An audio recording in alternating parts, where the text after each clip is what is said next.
The movie starts with treasure hunter Nate dangling from a line of cargo boxes hanging off an open plane. As he fights off mercenaries and climbs back inside, a red car knocks him out again. He plummets, but is saved by a hand, flashing back to an earlier adventure. 15 years earlier, young Nate and his brother Sam sneak into a Boston museum. They're after a map linked to the Magellan expedition and its hidden treasure. Sam almost unlocks it, but the alarm sounds and the police catch them. Back at the orphanage, Nate stays, but Sam faces punishment since it's his third strike. Before escaping, Sam gives Nate his treasured ring and promises to return. I'll come back for you, Nate. Left behind, Nate finds a blank paper and Sam's lighter, which reveals a hidden goodbye message. In the present, Nate is a bartender in New York. He slyly pickpockets wealthy patrons, stealing a bracelet while pretending to help a woman light her cigarette. You're kind of weird, but kind of cute too. He still keeps Sam's old lighter, though it's now faulty. One night, while closing the bar, Nate is approached by Sully, who praises his pickpocketing skills and offers him a job. Suspicious, Nate refuses and kicks Sully out. Later, Nate realizes Sully swiped the bracelet from his pocket and left a business card. Determined to retrieve the bracelet, Nate goes to the address, sneaking in by stealing the doorman's keys. Sully is waiting and shocks Nate by revealing the original Magellan map. Sully explains the legends about the expedition being a secret quest for gold and that the Moncada family, descendants of the expedition's funders, are still searching for it. To convince Nate to join, Sully reveals he knew Sam and shows a photo of him as an adult. Sully explains Sam vanished after finding Magellan's journal, and he hasn't heard from him since. Nate admits Sam's disappearance sounds plausible, as he hasn't heard from him either. Sully insists finding the gold might lead to finding Sam, but Nate declines, claiming his brother is no longer the same person. Back at his apartment, Nate opens a box of memories, including postcards from Sam. Seeing Sam's ring, Nate decides to accept Sully's offer. Sully and Nate meet to plan their first move, stealing a golden cross at an upcoming auction. Sully already has the matching key, and the two crosses are said to unlock the treasure chamber. Nate demands a half share of the gold and spends his free time studying the auction building, coming up with a plan. At the auction, Sully and Nate spot a flashy red car and notice Santiago is present. Santiago believes that gold is his birthright, making him a tough competitor for the cross. He's also brought Joe, a mercenary leader and Sully's former partner, who taunts Sully upon seeing him. As the auction starts, Sully pretends to be a buyer while Nate sneaks around to execute their plan. Joe becomes suspicious and sends her men to watch him. Nate uses chewing gum to bypass a digital lock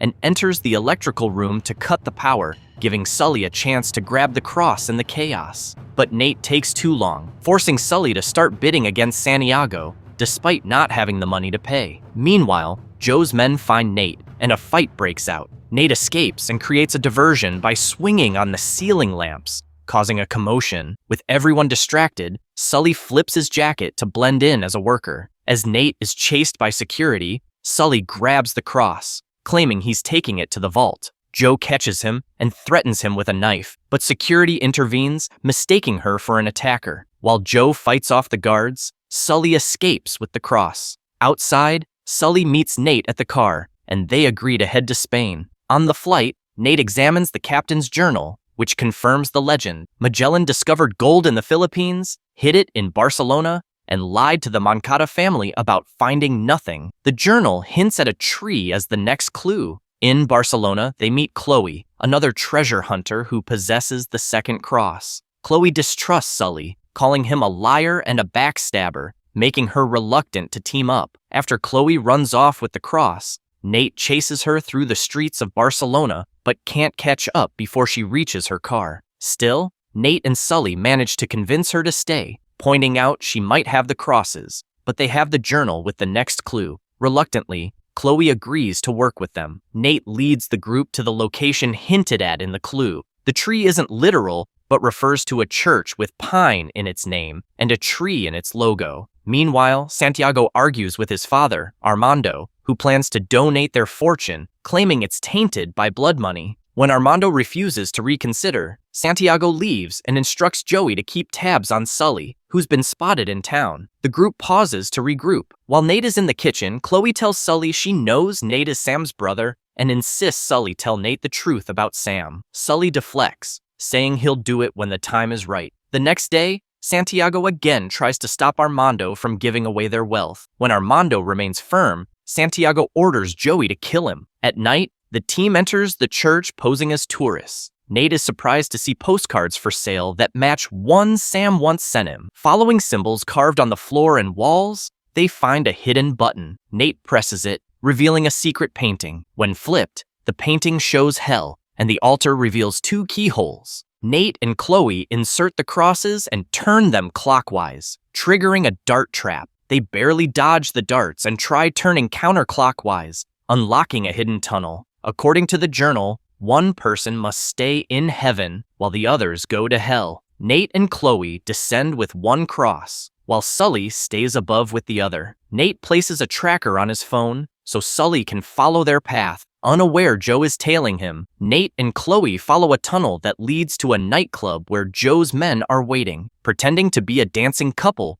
they slip across the room to the bar. Nate tries to light a fire with Sam's lighter, but it fails again, so Chloe steps in. With the distraction in place, they work on a puzzle behind the bar. Joe's men spin them, and Nate fights them off until Chloe finds another keyhole. She uses the cross, revealing a hidden tunnel. They escape just before the tunnel seals, leaving Joe's men behind. The tunnel leads to a door under a fountain, but when they use the key, the room starts flooding. Sully, needing to unlock the door from above, faces a problem. The keyhole is behind thick glass. As he works to break it, Joe arrives and attacks. Despite her initial advantage, Sully throws her into the glass, shattering it. He uses the cross to unlock the door, freeing Nate, but Chloe is still underwater. Nate goes back for her, and she's shocked to be saved instead of abandoned. The door opens to a Roman antechamber. Nate lights a torch with Sam's lighter, though it takes a few tries. From above, Sully sees them through a street drainage grill and spots a clue.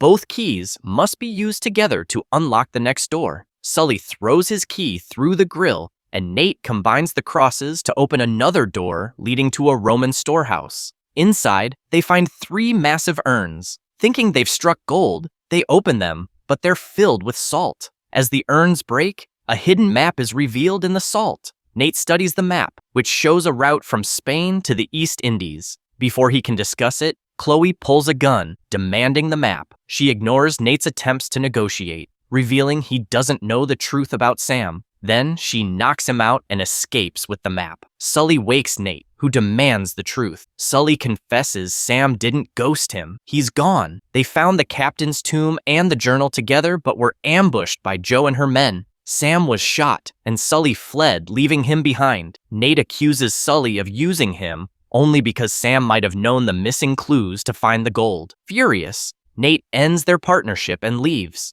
Later, Sully tries convincing Nate to rejoin him, but Nate agrees only to finish what Sam started after reflecting on the postcards. Meanwhile, Joe reports to Santiago, only to discover Chloe is working with him. Impressed by Chloe's success, Santiago puts her in charge, angering Joe. At Santiago's private airport, he prepares his team and prized red car for the journey. Nate and Sully sneak into the trunk. Santiago delivers a speech about restoring his family's honor, but is interrupted when Joe kills him. Chloe, terrified, tries to escape, prompting chaos as Joe and her men pursue her. Nate and Sully use the distraction to grab the map and plan to steal parachutes to jump off the plane. However, Nate confronts Joe, asking if she really killed Sam. Sully jumps with a parachute, while Nate fights Joe's men. In the chaos, cargo is pushed out of the plane, taking Nate with it, leading to the story's opening. Joe's men corner Chloe, forcing her to escape in the red car. When Nate climbs back inside the plane,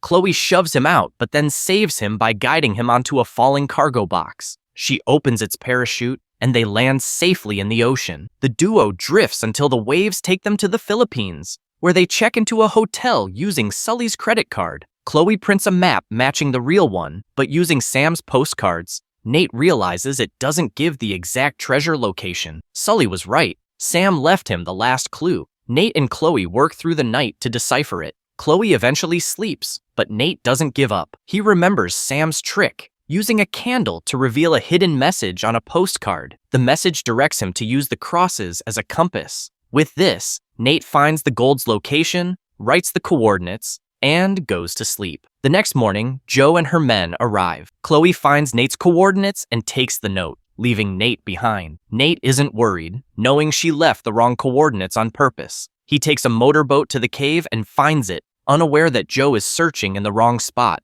Inside, Nate swims through an underwater tunnel and discovers both of Magellan's ships hidden in another cave. As he finds the gold, Sully arrives, tracking Nate with his phone. He tells Nate that Sam would be proud, but before they can talk, Joe's men show up. The duo hides in a secret compartment. Joe's crew uses helicopters to airlift the ships out through a hole in the cave. Nate and Sully rush out to grab gold, a dagger, and a sword to defend themselves. They fight off Joe's crew, throwing everyone off the ship. Sully climbs the chains holding the ship, takes over one of the helicopters, and escapes, leaving Joe behind on the other ship. Joe orders her pilot to follow Sully, causing her ship to collide with Nate's. Her men board Nate's ship and attack, but he fights back, stealing guns and gunpowder. Sully maneuvers the helicopter through narrow cliffs to escape, but Joe's ship is still chasing. Inspired by the pursuit, Nate takes action. He uses the gunpowder to load the ship's cannon, manages to light it with Sam's lighter,